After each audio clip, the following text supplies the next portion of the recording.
All right, Alex, thanks. 6:03 this morning. And new this morning, last week, Pennsylvania Governor Tom Wolf took to Twitter to announce his support for recreational marijuana in the state. First News dove deeper to find out what it would take for that to be passed.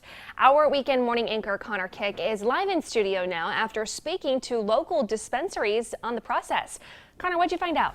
Well, we first saw the first major push for medical marijuana in the state back in 2016. Now this year, Governor Wolf is pushing for another step in the legalization process.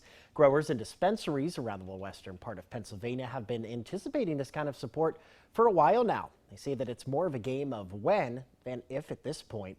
Green Thumb is a company that owns dispensaries in Newcastle and Hermitage. They also own dispensaries in multiple other states around the country. Green Thumb has been part of 3 markets that have gone from medical to recreational.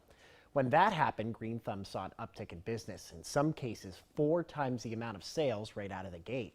On top of that, they've been able to add dozens of jobs into the economy and growing and supplying.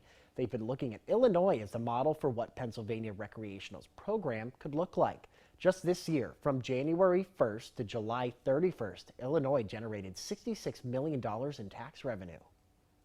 I think the tax revenue speaks to, first of all, the deficit that the state has right now.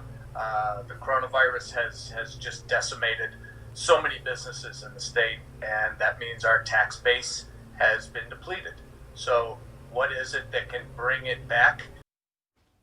There are going to be hurdles and challenges along the way with getting the legislation passed.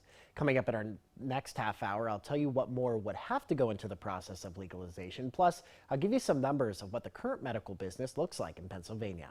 Live in the studio, Connor Kick, First News this morning.